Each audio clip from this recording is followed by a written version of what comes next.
नमस्कार विद्यार्थियों। आज के इस वीडियो में हम जानेंगे कि फोरफीचर ऑफ शेयर्स हंसों का हरण का अर्थ क्या होता है एवं उसकी जनरल एंट्रीज किस प्रकार से करते हैं। ठीक है। यदि कोई हंसधारी अपने अंशों पर किसी कारणवश कंपनी द्वारा मांगी गई राशियों का निर्धारित समय में भुगतान नहीं करता है तो कंपनी को उसके विरुद्ध दो अधिकार प्राप्त हैं।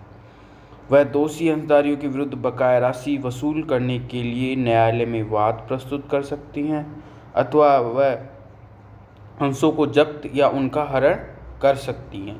ठीक है, तो यहाँ पे सबसे मेन चीज़ है फोरफीचर ऑफ शेयर्स। क्या हुआ कि जब कोई शेयर होल्डर शेयर्स के जो कॉल्स होते हैं, शेयर्स का कॉल्स मैंने बताया था कि तो लमसम अमाउंट में होता है, एक साथ अपन कॉल करते हैं या फिर इंस्टॉलमेंट बेस पे कॉल करते हैं। ठीक है, तो कई बार क्या होता है कि जैसे एप्लीकेशन मनी आ जाता है, अलॉटमेंट नहीं आ पाता, फर्स्ट एंड सेकंड कॉल नहीं आ पाती। कई बार एप्लीकेशन मनी आ जाता है, अलॉटमेंट भी आ जाता है, लेकिन फर्स्ट कॉल सेकंड कॉल नहीं आती।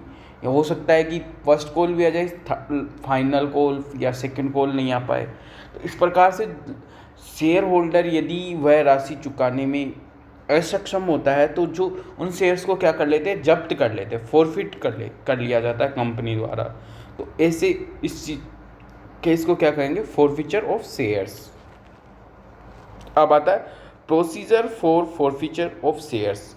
भारतीय कंपनी विधान में हंसों के हरण के संबंध में कोई व्यवस्था नहीं है। अतः कंपनी के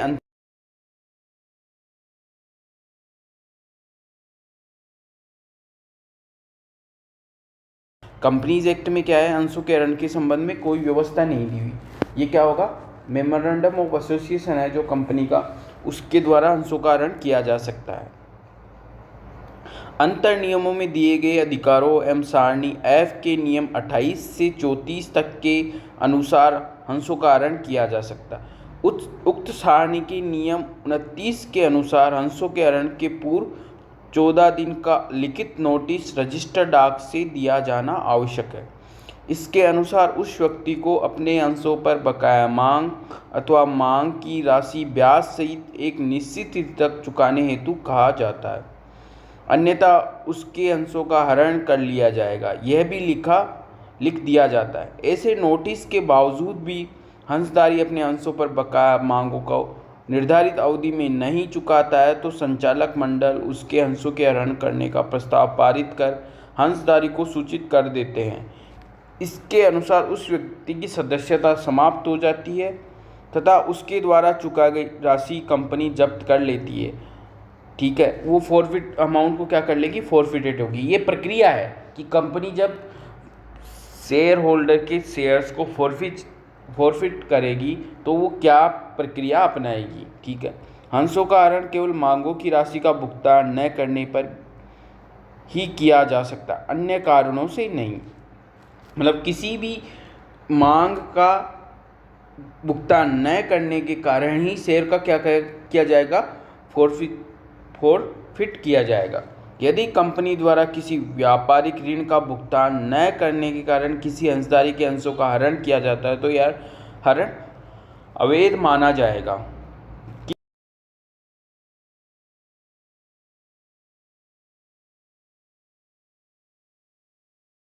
ही कंपनी क्या कर सकती है, उसके शेयर्स को फॉरफिट कर सकती है।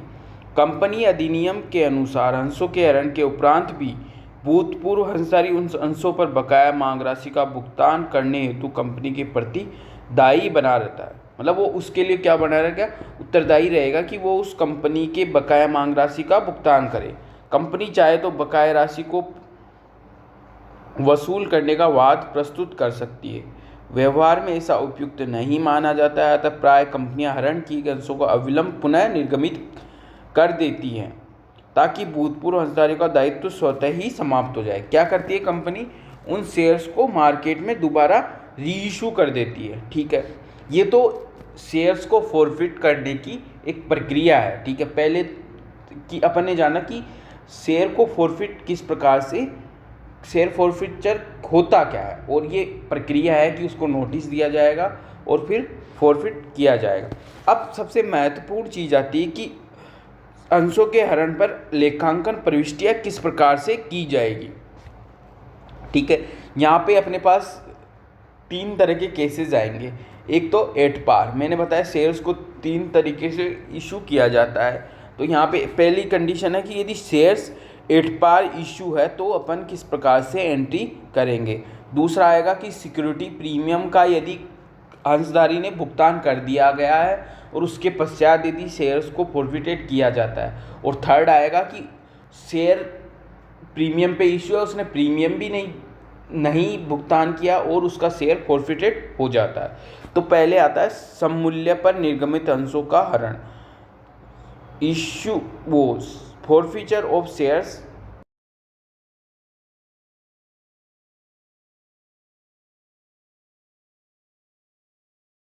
है कि कई बार क्या होता है कि शेयर फॉरफिटेड जैसे फर्स्ट कॉल के बाद में कर लिया गया, कई बार सेकंड कॉल के बाद में किया जाएगा।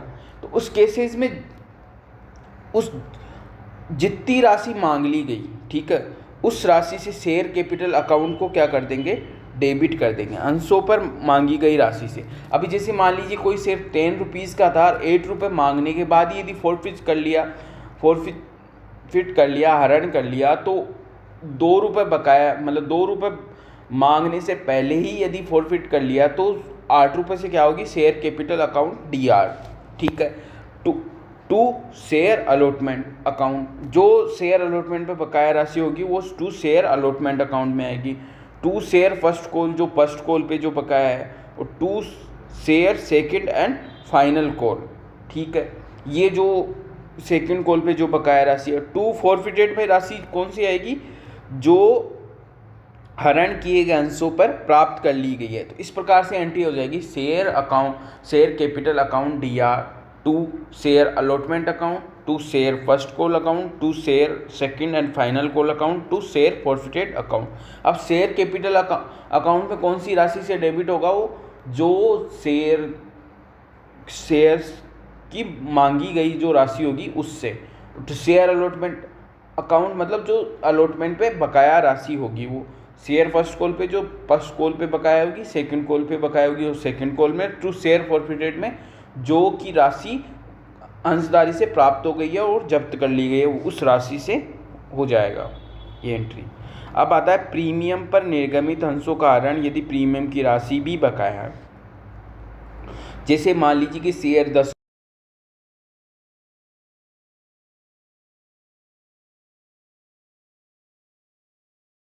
की सिक्योरिटी प्रीमियम अकाउंट DR 2 रुपये से एंट्री हो जाएगी। ठीक है, वही कॉन्सेप्ट रहेगा जैसे एट पार में मांगी गई राशि तक का। अभी जैसे मान लीजिए प्रीमियम सहित 12 रुपये है, लेकिन अपन ने क्या हुआ, सेकंड कॉल से पहले ही फॉरफिटेड कर लिया, तो क्या होगा कि 8 रुपये से तो क्या होगा, शेयर कैपिटल अकाउंट डेबिट हो जाएगा, सिक्योरिटी प्रीमियम अकाउंट 2 रुपये से डेबिट हो जाएगा, to share allotment account, to share first call, to share second and final call और टू शेयर फॉरफिटेड। अब बाकी वही एंट्रियाँ होंगी, शेयर अलॉटमेंट पे जो बकाया राशि होगी उसके क्रेडिट हो जाएगा, शेयर फर्स्ट कॉल अकाउंट जितनी बकाया राशि है फर्स्ट कॉल पे उससे हो जाएगा, to share second and final call जो बकाया राशि है, और टू फॉरफिटेड में क्या आ जाएगा, जो राशि उस अंशधारी से प्राप्त हो चुकी है जो अपन ने जब्त कर ली। ठीक है, सिक्योरिटी प्रीमियम में आपको ध्यान रखना है कि सिक्योरिटी प्रीमियम अकाउंट यदि वो बकाया राशि है तो उसको भी क्या करना पड़ेगा, डेबिट करना पड़ेगा। ठीक है, अब उसके बाद में आता है प्रीमियम पर निर्गमित अंशों का हरण यदि प्रीमियम की राशि प्राप्त हो गई है। तो जिस प्रकार से एट पार वाली कंडीशन में अपन ने जनरल एंट्रीज की, उसी प्रकार से क्या होगी, यहाँ भी उसी प्रकार से एंट्री होगी। Share capital account DR to, अब शेयर कैपिटल अकाउंट DR जो शेयर्स पे जो राशि मांग ली गई है, टू शेयर फर्स्ट कॉल, जो शेयर फर्स्ट कॉल पे जो बकाया राशि है वो, और to share second and final call जो सेकंड कॉल पे बकाया है, और टू शेयर फॉरफिटेड जो कि जब्त अंशों की जो प्राप्त राशि होगी वो कौन सी, प्रीमियम को छोड़कर जो राशि होगी वो क्या होगी, टू शेयर फॉरफिटेड अकाउंट। तो यहाँ पे प्रीमियम पर निर्गमित अंशों का हरण यदि प्रीमियम की राशि प्राप्त कर ली गई है, तो यहाँ पे क्या होगा, जो शेयर फॉरफिटेड में जो प्रीमियम की राशि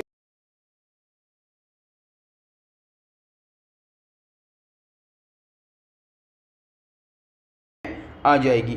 तो इस प्रकार से ये 3 तरह की कंडीशन होगी एट पार। प्रीमियम की बकाया है तो प्रीमियम को क्या कर देंगे, प्रीमियम सिक्योरिटी प्रीमियम अकाउंट को डेबिट कर देंगे, ठीक है। और यदि प्रीमियम की राशि प्राप्त हो गई है तो टू शेयर प्रॉफिटेड अकाउंट जो होगा उसमें प्रीमियम की राशि को एक्सक्लूड करते हुए अपन ये अमाउंट लिखेंगे।